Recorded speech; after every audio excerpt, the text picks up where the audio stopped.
আল্লাহ পাকের জ্ঞান অসীম। আল্লাহ পাক অসীম জ্ঞানে উপরে মহাসাগর রেখেছেন, অসীম ক্ষমতায়। এই মহাসাগরের গভীরতা প্রায় 500 বছরের পথ।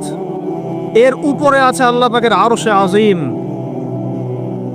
যে আরশটাকে বহন করে আনবে কিয়ামতের মাঠে 8 জন ফেরেশতা, মাত্র 8 জন ফেরেশতা। সূরাতুল হাক্কার মধ্যে এই দলিল দেয়া আছে। সূরা হাক্কা, আল হাক্কাতু মাল হাক্কা, এই সূরার মধ্যে আছে। এখন যদি আপনি কোরআনের দলিলকে বিশ্বাস না করেন বা এটাকে আপনি মানতে রাজি না থাকেন, তাহলে আপনার সাথে আমি কথা বলে সময় নষ্ট করব না।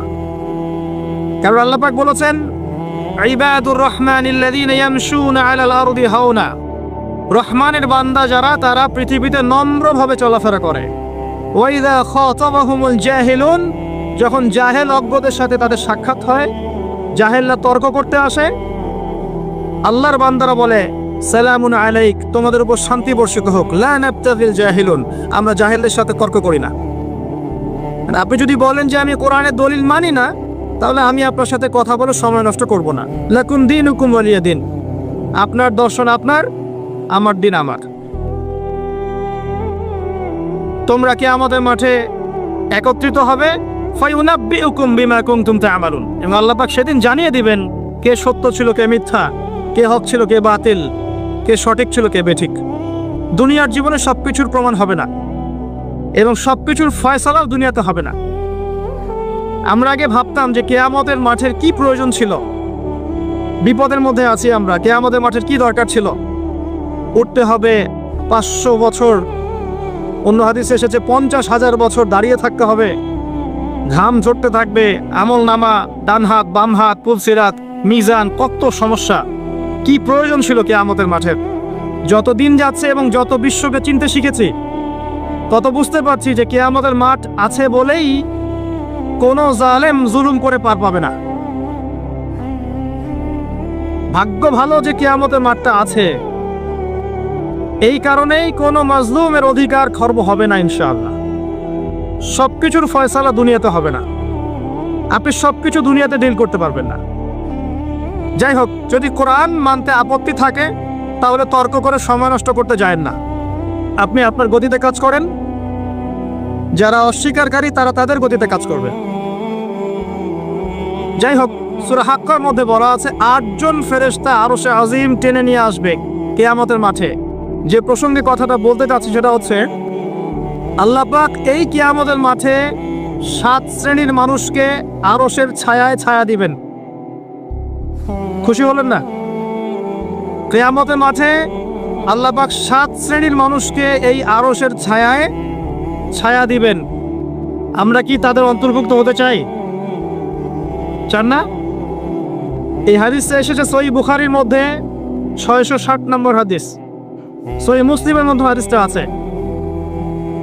আবু হুরায়রা রাদিয়াল্লাহু আনহু থেকে বর্ণিত, নবী করিম সাল্লাল্লাহু আলাইহি ওয়াসাল্লাম বলেছেন, সাবআতুন, 7 শ্রেণীর মানুষ, ইউযিল্লুহুমুল্লাহু ইয়াওমাল কিয়ামাহ ইয়াওমা লা যিল্লা ইল্লা যিল্লুহ, কিয়ামতের মাঠে 7 শ্রেণীর মানুষকে আল্লাহ পাক তার আরশের ছায়ায় ছায়া দিবেন, যেদিন এই ছায়া ব্যতীত অন্য কোনো ছায়া থাকবে না। তার প্রথম শ্রেণী হচ্ছে ইমামুন আদিল, ন্যায়পরায়ণ বাদশা, যেটা এই বিশ্বে খুঁজে পাওয়া খুব দুষ্কর। কারণ ন্যায় বিচার প্রতিষ্ঠা করাটাও দুষ্কর। ঠিক তো বলছেন। কয়েকটা কথা আপনাদেরকে শোনাই। যখন একটা কওমের জনগণ মাপে কম দেয়, মিথ্যা কসম করে পণ্য বিক্রি করে এবং পণ্যকে মজুত করে মানুষকে কষ্ট দেয়, আল্লাহ পাক ওই কওমের উপরে দুর্ভিক্ষ চাপিয়ে দেন। অপরাধ কে করেছে এখানে? শাসক না জনগণ? নিজে ভালো হন, সব ঠিক হয়ে যাবে ইনশাআল্লাহ। একটা হাদিসে এসেছে, যখন জনগণের মধ্যে অশ্লীলতা বেড়ে যায়, বেহায়াপনা বেড়ে যায়, বেপরদামি বেড়ে যায়, আল্লাহ রাব্বুল আলামিন তখন এমন কিছু রোগ ব্যাধি পাঠান যেগুলো আগে ছিল না। তো এই বেহায়াপনা কে করছে? আমি না আপনি? কেউ চাপিয়ে দিচ্ছে বেহায়াপনা? বেপরদা চলছে কারা? আমার মা বোনেরাই তো। আমরা কি আমাদের ঘরকে ঠিক করতে পেরেছি? আল্লামা তাকি উসমানী হাফিজাহুল্লাহ তিনি একটা বই লিখেছেন তাসকিয়া তাসাউফ। এই বইটার মধ্যে একটা আয়াত এনেছেন, সূরা মাইদার একটা আয়াত। এই একটা আয়াত দিয়ে পুরো বইটা শেষ করেছেন। ইয়া আইয়ুহাল্লাযীনা আমানু আলাইকুম আনফুসাকুম, হে মুমিনগণ তোমরা নিজেদের নফসের খবর নাও, আগে নিজের নফসকে আগে ঠিক করো, নিজে পরিশুদ্ধ হও। লা ইয়াদুররুকুম মান দাল্লা ইন ইহতাদাইতুম, তোমরা যদি হেদায়েতের উপরে থাকো তাহলে যারা পথভ্রষ্ট হয়ে যাচ্ছে এরা তোমাদের কোনো ক্ষতি করতে পারবে না। নিজে ঠিক হতে হবে আগে, তারপরে মানুষের দিকে আঙ্গুল তুলতে হবে। আল্লাহ পাক আমাদের সবাইকে যার যার জায়গা থেকে সংশোধিত হওয়ার তৌফিক দান করুন। এক নাম্বার হচ্ছে ন্যায়পরায়ণ শাসক, যার এই কথাটা মাথায় আসলেই আমার একজনের নাম মনে আসে। তার নাম হচ্ছে ওমর ইবনুল খাত্তাব রাদিয়াল্লাহু আনহু। তার নাম তো শুনেছেন। কত নাম্বার খলিফা ছিলেন? কত নাম্বার? 2 নাম্বার। কত বছর ইসলামিক শাসন চালিয়েছেন? কত বছর বলেন? বলেন 10 বছর। এই 10 বছরে মুসলিমরা অর্ধ বিশ্ব শাসন করেছিল। একদম আফ্রিকা থেকে শুরু করে চায়না পর্যন্ত পুরো অর্ধ বিশ্ব মুসলিমদের নখদর্পণে ছিল। ওমর রাদিয়াল্লাহু আনহু এই মাটির তখতে শুয়ে খেজুর গাছের নিচে ঘুমিয়ে অর্ধ বিশ্ব শাসন করেছে। ন্যায় বিচার কয়েকটা দেখাচ্ছি। ইমামুন আদিলের বৈশিষ্ট্য, তার ছেলে মদ পান করেছিল, শুনেছেন না? ওমর রাদিয়াল্লাহু আনহু ছেলে মদ পান করেছে, কাজী দৌড়া দিচ্ছে 40টা দৌড়া। কাজী একটু আস্তে আস্তে দৌড়া দিচ্ছিল। ওমর রাদিয়াল্লাহু আনহু এটা দেখে নিজের হাতে সেই চাবুক তুলে নিয়ে নিজে মারা শুরু করলেন। 40টা দৌড়া পার হওয়ার আগেই ছেলে স্পট ডেড। এরপরে বাকি যে দৌড়াগুলো ছিল এই দৌড়াগুলো তিনি ছেলের কবরের উপর মেরেছেন। ইমামুন আদিল। রাতের বেলা যাচ্ছেন, বাচ্চার কান্নার শব্দ। কি সমস্যা তোমাদের? বাচ্চা খেতে পারে না, বাসায় খাবার নাই। তার মনটা হতবিহ্বল হয়ে পড়লো, আমার রাষ্ট্রে খাবার নাই। তিনি চলে গেলেন মদিনায়, নিজের পিঠে আটার বস্তা ময়দার বস্তা নিয়ে ওই বুড়ি মায়ের বাসায় এসে রান্না করে খাইয়েছেন। ইমামুন আদিল, ন্যায়পরায়ণ শাসক। একজন বলেছিল আসলাম রাদিয়াল্লাহু আনহু যে আনা আহমিলু উযরাক, হে আমিরুল মুমিনিন আমি আপনার বোঝাটাকে বহন করছি, আমাকে দিন। তখন তিনি বলছেন হাল আনতা তাহমিলু উযরি ইয়াউমাল কিয়ামাহ, তুমি কি কিয়ামতের মাঠে আমার বোঝা বহন করবে? এ হচ্ছে ইমামুন আদিল। আবু বকর সিদ্দিক বিশাল দায়িত্ব পালন করার পরেও ফজরের নামাজের পর কোথায় জানি চলে যেতেন। ওমর রাদিয়াল্লাহু আনহু ফলো করছেন, কোথায় যান প্রতিদিন ফজরের পরে। একদিন দেখলেন তিনি অনেক দূরে একটা পাহাড়ের গুহায় ঢুকে যাচ্ছেন। তিনি সেখানে ঢুকলেন, কিছুক্ষণ পর বের হলেন। ওমর রাদিয়াল্লাহু আনহু তাকে এড়িয়ে সেই গুহায় ঢুকলেন। দেখলেন সেখানে একটা অন্ধ বুড়ি বাস করে। জিজ্ঞাসা করলেন আপনি কি জানেন আপনার কাছে কে আসে প্রতিদিন? সেই বুড়ি বলেন না, আমি তো জানি না আমার কাছে কে আসে প্রতিদিন সকালে, শুধু এতটুকু জানি সে এসে আমার ঘরের সব কাজকর্ম করে দিয়ে তারপর চলে যায়। আবু বকর সিদ্দিক রাদিয়াল্লাহু আনহু কথা বলছে। বলতে গেলে শেষ করতে পারবো না, আমার টপিক অনেক লম্বা হয়ে যাবে। এতটুকু শুনেন, ন্যায় বিচার করার জন্য ইসলামী মানদণ্ড নয়। একজন মানুষ যদি অমুসলিমও হয় সে ন্যায় বিচার করতে পারে যদি মনুষ্যত্ব থাকে। একজন মানুষের যদি মনুষ্যত্ব থাকে সে মুসলিম না হয়েও ন্যায় বিচার প্রতিষ্ঠা করতে পারে। দলিল নেবেন, মক্কায় যখন সাহাবীদের উপর নির্যাতন করা হচ্ছে, প্রথম কোথায় সাহাবীরা হিজরত করেছিলেন বলেন তো দেখি? আবিসিনিয়ায়, রাইট। আবিসিনিয়া হচ্ছে ইথিওপিয়া, এই জায়গা। এখানে একজন বাদশা ছিলেন, তার নাম কি? বাদশা বলতে পারবেন? বাদশা নাজাশী, রাইট, বাদশা নাজাশী। এই বাদশা ছিলেন একজন খ্রিস্টান। নবী সাল্লাল্লাহু আলাইহি ওয়াসাল্লাম সাহাবীদেরকে বলছেন তোমরা বাদশা নাজাশীর রাষ্ট্রে চলে যাও, তার রাজ্যে কেউ জুলুমের শিকার হয় না, সে কিন্তু মুসলিম না। আমি কি বুঝাতে পারছি ভাই? ন্যায় বিচার করার জন্য ইসলাম কবুল করতে হবে শর্ত নয়, আপনি অমুসলিম হয়েও ন্যায় বিচার করতে পারেন। আর ইসলাম তো ন্যায় বিচারের জাজল্যমান মানদণ্ড, এটা তো অন্য বিষয়। যাই হোক, আমি লম্বা করছি না। আরশের ছায়ায় পাবে প্রথম শ্রেণীর মানুষ যারা ইনসাফ এবং ন্যায় বিচার প্রতিষ্ঠা করতে পেরেছে। আল্লাহ পাক আমাদের যে যেখানে দায়িত্বে আছে আমরা দোয়া করি মন থেকে আল্লাহ পাক সবাইকে ন্যায় বিচার করার তৌফিক দান করুন।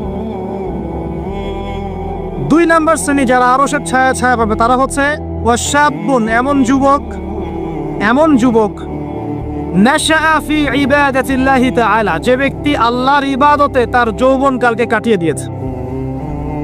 এই সুযোগটা কি আপনার সামনে নাই? আমার সামনে নাই?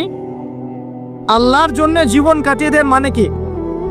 আপনি কালিমা শিখবেন, তাওহীদ শিখবেন, শিরক কাকে বলে শিখবেন, সুন্নত বেদাত শিখবেন, হালাল হারাম শিখবেন, ফরজ ওয়াজিব সুন্নত মুস্তাহাব শিখবেন, 5 ওয়াক্ত নামাজ পড়বেন, দ্বীনের জ্ঞান অন্বেষণ করবেন, কোরআন তেলাওয়াত করবেন নিয়মিত, আল্লাহর জিকির আজগার করবেন, হালাল একটা রিজিকের ব্যবস্থা করবেন, আদর্শ একটা পরিবার করবেন। এই তো, আল্লাহ কি আপনার কাছে বেশি কিছু চান? যুব সমাজকে আল্লাহ পাক বলেছেন যে তারা যদি তাদের যৌবনকালটাকে আল্লাহর পথে বিলিয়ে দিতে পারে, আল্লাহ পাক আরশের ছায়ায় ছায়া দিবেন ইনশাআল্লাহ। আর কিয়ামতের মাঠে যে 5টা প্রশ্ন হবে, এক্সট্রা 5টা প্রশ্ন, তার মধ্যে দ্বিতীয় প্রশ্ন হচ্ছে তুমি তোমার যৌবনকাল কোন কাজে ব্যয় করেছিলে। প্রশ্ন হবে ইন টোটাল 8টা। কয়টা? 8টা। 3টা প্রশ্ন কবরে আর 5টা প্রশ্ন হাসরে। আমরা মনে করি যে 3টাই প্রশ্ন হবে, হয়তোবা প্রশ্ন হবে 8টা, 3টা কবরে, 5টা হাসরে। কবরের 3টা আপনারা জানেন, মান রব্বুক। যদি কেউ দুনিয়াতে আল্লাহর সাথে শিরিক করে থাকে সে উত্তর দিতে পারবে না, যদি তওবা না করে মারা যায়। মা দীনুক, যদি ইসলামকে ঠাট্টা হাসি তামাশার ছলে গ্রহণ করে তাহলে এই প্রশ্নের উত্তর দিতে পারবে না। মান নবিয়ুক, নবীর সুন্নাহ মতো না চললে এই উত্তর দিতে পারবে না। এরপরে হাসরের মাঠে গিয়ে প্রথম প্রশ্ন, তোমার সারা জীবন কোন কাজে ব্যয় করেছো। যদি সারাটা জীবন আমরা কোরআন সুন্নাহ মতো চলি ইনশাআল্লাহ উত্তর দিতে পারবো ইনশাআল্লাহ। দ্বিতীয় প্রশ্ন, সারা যৌবন কোন কাজে ব্যয় করেছো, স্পেশালি যৌবন সম্পর্কে প্রশ্ন। আর এই যৌবনটা আল্লাহর পথে বিলিয়ে দিলে পরে আপনি আরশের ছায়া ছায়া পাবেন ইনশাআল্লাহ। 3 নম্বর প্রশ্ন হবে সম্পদ কোন পথে উপার্জন করেছো, কোন পথে ব্যয় করেছো। কোন পথে উপার্জন করেছো প্রশ্ন নাম্বার 3, আর কোন পথে ব্যয় করেছো প্রশ্ন নাম্বার 4। আর 5 নাম্বার হচ্ছে ইলম অনুযায়ী আমল করেছিলে কিনা, জানা অনুযায়ী আমল করেছো কিনা, এটা 5 নাম্বার প্রশ্ন।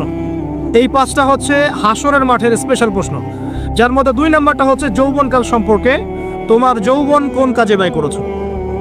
প্রিয় ভাইরা, যৌবনকালে প্রথম নসিহত করব 5 ওয়াক্ত নামাজ পড়েন ভাই। আল্লাহর ওয়াস্তে 5 ওয়াক্ত নামাজ পড়েন, নামাজটাকে ছাড়েন না। আর যাই করেন নামাজটা ছাড়েন না। নামাজ আপনাকে অন্য সমস্ত পাপ থেকে দূরে রাখবে ইনশাআল্লাহ তাআলা। মহিলাদের নামাজ নাই, ছেলেদের সারা জীবন কিছু ছেলে নামাজ পড়ে না, ছেলেদের নামাজ নাই এমন কোন হিস্ট্রি পাওয়া যায় না কোরআন সুন্নাহয়। মহিলাদের কিছু কিছু দিন নামাজ নাই এটা দলিল পাওয়া যায়, পুরুষ মানুষের নামাজ নাই এমন দলিল পাওয়া যায় না। কি করবেন? 5 ওয়াক্ত নামাজ জামাতে পড়ার চেষ্টা করবেন। যদি জামাত না পান কমপক্ষে বাসায় পড়বেন। যদি ঘুমিয়ে থাকেন, ঘুম থেকে উঠে দেখলেন নামাজের ওয়াক্ত চলে গেছে, কাজা করবেন। যদি মুসাফির হন তাহলে কসর করবেন। কোন সময় নামাজ বাদ? কোনো সময় নামাজ বাদ নাই। যুদ্ধ হচ্ছে মুসলিমদের সাথে অমুসলিমদের, কথার কথা। যুদ্ধ করছে যারা, আজানের ওয়াক্ত হয়ে নামাজের ওয়াক্ত হয়ে গেছে, এক শ্রেণী যুদ্ধ করবে, এক শ্রেণী নামাজ পড়বে। হয়ে গেছে, এরা পিছনে চলে আসবে, আবার নামাজি ব্যক্তিরা সামনে চলে যাবে নামাজ পড়ে। মাফ নাই কোনো। আপনাকে ধাওয়া করেছে কেউ, শত্রুপক্ষ, ইশারায় তখন নামাজ পড়তে হবে। জীবনে নামাজ পড়েন নাই অনেক দিন, আপনি হিসাব করেছেন এত ওয়াক্ত নামাজ আমি পড়ি নাই, পড়তে হবে, তওবা করতে হবে। আল্লাহ পাক তওবা কবুল করলে মাফ করে দিতে পারেন, কিন্তু সবচেয়ে ভালো হবে আপনার নামাজটা হিসেব করে পড়ে ফেলা। এটাই সবচেয়ে ভালো মত আমার কাছে মনে হয়। নামাজের কোনো মাফ নাই। নামাজ আমরা পড়ি অনেকে 3G 4G স্পিডে। এই নামাজ আদায়কারীদের জন্য আল্লাহ পাক ধ্বংসের কথা বলেছেন। আল্লাহ পাক বলেছেন ফাওয়াইলুল লিল মুসাল্লিন, এক শ্রেণীর মানুষ যারা নামাজ পড়ে তাদের জন্যও ধ্বংস। এক শ্রেণীর মানুষ যারা নামাজ পড়ে তাদের জন্যও ধ্বংস। কারা? তারা আল্লাযীনা হুম আন সালাতিহিম সাহুন, যারা নামাজের ওয়াক্ত, নামাজের পদ্ধতি, নামাজের ইহসান, খুশু হুজু এগুলো সম্পর্কে ওয়াকিফাল নয়, গাফেল। নামাজের ওয়াক্তের খেয়াল নাই, পদ্ধতির খেয়াল নাই, ধীর স্থিরতার খেয়াল নাই, নিজের মন গড়া নামাজ পড়ছে এবং 5G নামাজ, রুকু পাইলে সেজদা পাওয়া যায় না, সেজদা পাইলে আবার তাশাহুদ পাবেন না।